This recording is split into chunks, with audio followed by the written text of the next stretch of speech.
তোমাকে আমি বিয়ে না করে অনেক ভুল করেছি, তুমি আমার জন্য পারফেক্ট ছিলে, এটা শুধুমাত্র চরিত্রহীন নারী করতে পারে, ঠিক কিনা বলেন? এখন যেইটা আছে এই ব্যাটারে ভালো লাগে না, তাই না?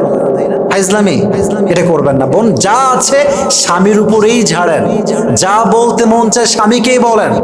বাট স্বামীর উপর নারাজ হয়ে কষ্ট পেয়ে একটু রাগারাগির জন্য যেই মেয়ে আর এক পুরুষের কাছে যায় তার চরিত্র ঠিক হতে পারে না, ঠিক কিনা বলেন? আবার সেই মেয়েদেরকে বোঝার তৌফিক দান করুক। সকলে আমরা মন খুলে পড়ি আমিন। তবে হ্যাঁ, স্বামীকে আসলে নিজের আবেগটা প্রকাশ করতে হয়। দেখেন, আমরা জানি যে আমাকে অমুক ব্যক্তি ভালোবাসে, এটা আমরা ফিল করি। বাট একজন পার্সন আপনাকে ভালোবাসি বললে আপনার ভালোবাসা অটোমেটিক আরো বেড়ে যায়, তাই না? মানে ভালোবাসে, আমি জানি যে আমাকে সে পছন্দ করে, ভালোবাসে, বাট যখন সে আমার সামনে এসে বলে যে আমি আপনাকে ভালোবাসি, এই জন্য বাসি, আজীবন ভালোবাসতে চাই, এই যে কথাগুলো, এটা আপনার ভিতরে মায়া মমতা আরো বেশি বাড়ায়। তো আমার বন্ধুকে বলবো, বোনেরা আমার প্লিজ ফেসবুকে বাজে কাজ না করে, টিকটক না বানিয়ে স্বামীর কাছে নিজের ইমোশনটাকে এক্সপ্রেস করা। আপনার স্বামীর হৃদয়ে আপনার জন্য ভালোবাসা ঢুকাই দিবে একজন, আওয়াজ দিয়ে বলেন তো তিনি কে? স্বামী খুশি তো আল্লাহ তাআলা খুশি। আমি একটু বাক্যটাকে মুখস্থ করাই সবার কাছে, আমি বলবো আপনারা বলবেন, তারপরে আমি আগে শেষ করি। স্বামী খুশি তো আল্লাহ তাআলা খুশি, স্বামী নারাজ তো আল্লাহ তাআলা নারাজ। বলেন সবাই, স্বামী খুশি তো, স্বামী নারাজ তো আল্লাহ। প্রত্যেকটা বোনকে কথাগুলো বোঝার তৌফিক দান করুক। সকলে মন খুলে পড়া আমিন। 7, সেই নারীকে আল্লাহ তাআলা বড্ড ভালোবাসেন যেই নারী নিজের চোখের হেফাজত করে। চোখের হেফাজত পুরুষের জন্য নয়, নারীর জন্য চোখের হেফাজত। মাঝে মাঝে দেখবেন যে রাস্তায় যাচ্ছেন, চোখ পড়ে গেছে এক মেয়ের দিকে, দেখবেন সেও তাকায় আছে, এটা ঠিক না। নারীদেরও যেমন চোখ হেফাজত করতে হবে, আমাদেরও হেফাজত করতে হবে। কারণ আমাদেরও যেমন অ্যাট্রাকশন আছে, নারীর মাঝে অ্যাট্রাকশন, আকর্ষণ যুবক ভাই আছে না নাই? যে নারী স্বামীর দিকে শুধু তাকায়, অন্য পুরুষদের চোখ হেফাজত করে, তাকে আল্লাহ তাআলা নিজেই ভালোবাসে। সুবহানাল্লাহ পড়ুন সবাই। 8, সেই নারীকে আল্লাহ তাআলা ভালোবাসেন যে নারী বাইরে বের হওয়ার সময় পারফিউম ইউজ করে না। যুবক ভাই, অনেক মেয়ে দেখবেন এমন ভাবে পারফিউমের ঘ্রাণ ইউজ করে, মানে অটোতে বসবেন মনে হবে যে ইয়ার ইয়ে মে কাহাঁ, কোথায় আসলাম, কোন জগৎ, এটা কি পারফিউম ওয়ার্ল্ড না, মানে পারফিউমের ওয়ার্ল্ড নাকি অটো রিক্সা, বোঝা মুশকিল হয়ে যায়। আল্লাহ প্রত্যেকটা মেয়েকে এই পারফিউমের ফিতনা থেকে হেফাজত করুন। সকলে পড়া আমিন।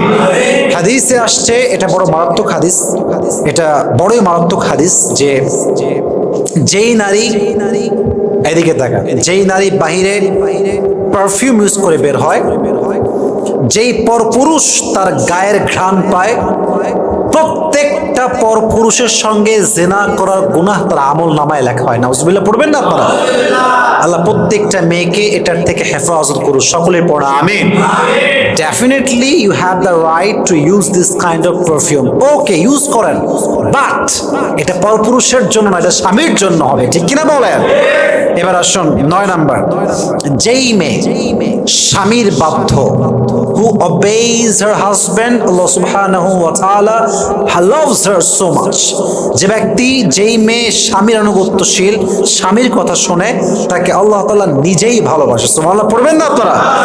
দেখেন, স্বামীর আনুগত্য মানে হচ্ছে, স্বামী যদি আপনাকে ইসলামের পথে চালায়, তবে স্বামী বলছে তুমি মূর্তি পূজা করো, তুমি শিরিক করো, তুমি অমুক কাজ করছো, এটা আউট অফ ইসলাম, বেপরদায় চলো, রূপ দেখাও, টিকটক করো, এই কথা বললে স্বামীকে আনুগত্য করা জরুরি নয়, ঠিক কিনা বলুন যুবক ভাইরা আপনারা?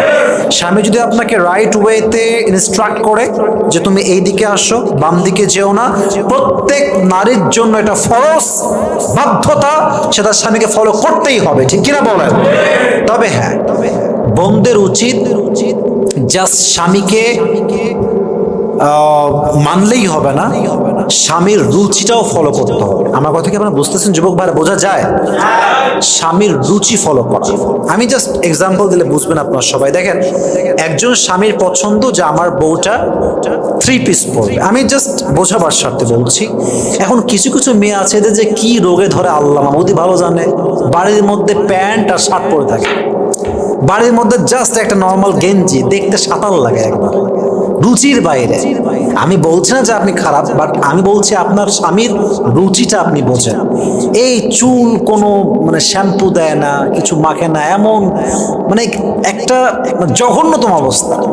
একজন চরিত্রবান যুবক যখন দেখে আমার বউটা খাইস্টা নাম্বার 1, ওর ভেতর থেকে বইয়ের প্রতি যে মায়া ভালোবাসা এটা অটোমেটিকলি দূর হয়ে যায়। যুবক ভাইরা ঠিক কিনা বলো না আপনারা সবাই? স্বামীর রুচিটাকে ফলো করে, নিজেকে একটু পরিপাটি রাখেন। দেখেন আমরা সাজি কেন? দেখবেন আমরা সাজি কখন? নিজের জন্য, আমরা মানুষের জন্য সাজি, যে মানুষ আমাকে ভালোবাসে, মানুষ আমাকে পছন্দ করে। দেখবেন যদি আপনি কোনো ড্রেস পরেন আর দেখছেন যে সবাই আপনাকে অপছন্দ করছে, এই ড্রেস ভালো হয়নি, এটা ভালো লাগে নাই, সবাই একই আপনাকে কমেন্ট করছে, দেখবেন যে এই ড্রেসটা আপনারা ভালো লাগে না। দেখবেন যে কয়েক মাস ধরে আপনার ড্রেসটা আলমারি থাকবে, আপনি আর বের করবেন না। কেন? মানুষ পছন্দ করছে না। অতএব আমরা সাজি মানুষের জন্য দিন শেষে। অতএব আপনি সাজেন স্বামীর জন্য। প্রত্যেকটা সাজে আল্লাহ আপনার আমলনামায় সওয়াব দান করবে। So the girl who obeys her husband, Allah subhanahu wa ta'ala loves her so much. আল্লাহ প্রত্যেকটা মেয়েকে স্বামীর আনুগত্যশীল হওয়ার তৌফিক দান করুক। আমরা সকলে মন খুলে পড়ছি আমিন। 10, যেই নারী পর্দাশীল তাকে আল্লাহ তাআলা বড্ড ভালোবাসে। পর্দার অনেক গুরুত্ব আছে। পর্দা নিয়ে আমি অনেক কথা আমার লেকচারে বলেছি, আজকে জাস্ট শর্টকাটে বলবো। পর্দা মানে শুধুমাত্র হিজাব, নিকাব, বুঝবেন কথাটা? পর্দা মানে জাস্ট হিজাব, নিকাব, বোরকার নাম নয়। দেখবেন আজকাল অনেক মেয়ে বোরকাও পরে, টিকটক করে, বোরকাও পরে, আবার গান বাজনা বাজিয়ে রাস্তাঘাটে বেহায়ার মতো নেচে বেড়ায়। ঠিক কিনা বলে? বোরকা পড়লেই পর্দাশীল হওয়া যায় না। যার মনটা ঠিকঠাক, যার মনে সত্যি আল্লাহর ভয় আছে এবং সে সমস্ত বাজে কাজ থেকে নিজেকে বাঁচিয়ে তারপরে বোরকা পড়ছে, হিজাব পড়ছে, তাহলে এটা হচ্ছে নূরুন আলা নূর, আলোর উপরে আলো। এই মেয়ে মৃত্যুর সাথে সাথেই আল্লাহ তাকে জান্নাত নসিব করবে। সুবহানাল্লাহ পড়বেন না তারা? পর্দাটা হচ্ছে জাস্ট আপনার বাহ্যিক ঢাকার জন্য, বাট এটা যদি ভালো না হয়, অর্থাৎ অন্তর যদি আপনার ভালো না হয়, আপনি যতই বোরকা পরেন, আপনি যতই হিজাব পরেন, আপনিও 10 জন সস্তা মেয়ের মতোই হয়ে যাবে। ঠিক কিনা বলেন? আল্লাহ প্রত্যেকটা মা বোনকে পর্দাশীল হওয়ার তৌফিক দান করুন। সকলেই মন খুলে পড়া আমিন।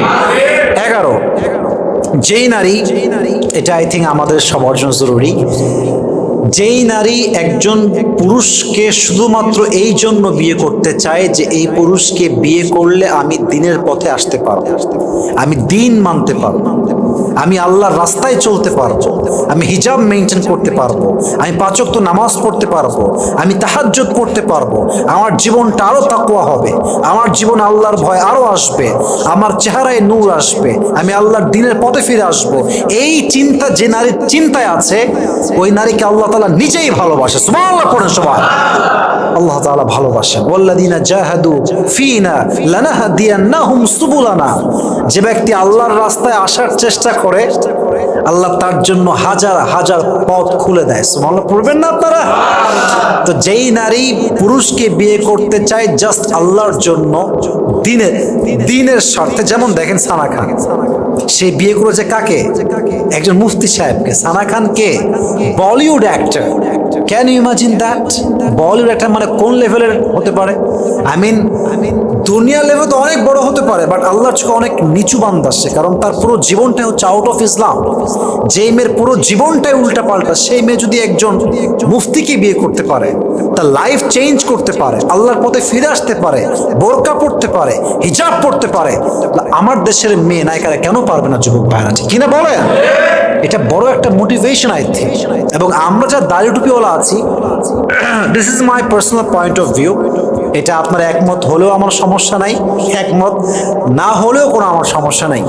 একজন মেয়ে যে পারিবারিকভাবে দিনের বাহিরে বড় হয়েছে, যার দিনদার পরিবার নয়, পুরো জীবনটাই দিনের বাইরে বোরকা ছাড়া, pant, T shirt, tight fitting dress সারা জীবন করেছে, বাট মেয়েটার মনে মনে ইচ্ছা যে আমি দিনের লাইনে আসবো, আমি দিনদার হব, just lacking of life partner.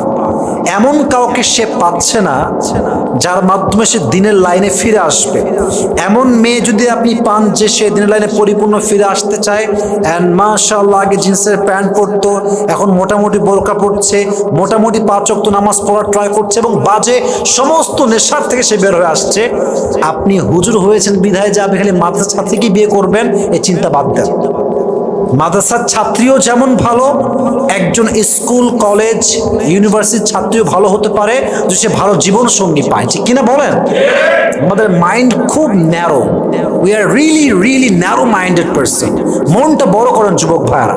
যেই নারী আপনার জন্য দিনের পথে ফিরে আসতে চায় এবং আপনার মনে হচ্ছে she is perfect for you, please let get married as soon as possible. যত দ্রুত পারা যায় বিয়ে করে হালালভাবে জীবনযাপন করবেন। রাজি আছেন তো ইনশাআল্লাহ? পর্দাশীল নারীকে ভালোবাসে একজন, আওয়াজ দিয়ে বলেন তো তিনি কে? 12 নম্বর গুণ, যেই নারী আব্বা আম্মাকে ভালোবাসে আল্লাহ তাআলা তাকে ভালোবাসে। অনেক মেয়ে দেখবেন বিয়ে করার পরে শ্বশুর বাড়ি যায়, আব্বা আম্মাকে একদম ভুলে যায়। অনেক আছে, স্বামী ভালো পেয়ে গেলে, সন্তান হয়ে গেলে আব্বা আম্মাকে একদম ভুলে যায়, বাট এটা ঠিক না। যে নারী আব্বা আম্মাকে ভালোবাসতে পারে আল্লাহ তাআলা তাকে বিপদের সময় বাঁচায় দেয় এবং আল্লাহ তাআলা তাকে প্রত্যেকটা সময়ের জন্য ভালোবাসার সাথী হয়ে যায়। সুবহানাল্লাহ পড়বেন না তো সবাই? আমরা 12টা গুণ বলেছি, নট ইন ডিটেইলস, আমরা প্রেসাইজলি বলেছি, যতটুকু পারা যায় আমরা চেষ্টা করেছি। আল্লাহ প্রত্যেকটা মা বোনকে এই 12টি গুণ তাদের জীবনে ধারণ করার তৌফিক দান করুক। আমরা সকলেই মন খুলে পড়ছি আমিন। আল্লাহ প্রত্যেকটা মা বোনকে পর্দাশীল হওয়ার তৌফিক দান করুক, সকলেই পড়া আমিন। আল্লাহ প্রত্যেকটা মা বোনকে দিনের লাইনে এসে দিনের খাদেম এবং পরিপূর্ণ একজন দাঈ ইলাল্লাহ হিসেবে, অর্থাৎ সে যেন ইসলামের জন্য কাজ করতে পারে, ইসলামের হয়ে কাজ করতে পারে, আল্লাহ সে তৌফিক প্রত্যেকটা নারীকে দান করুক। আমরা সকলেই মন খুলে বলছি আমিন।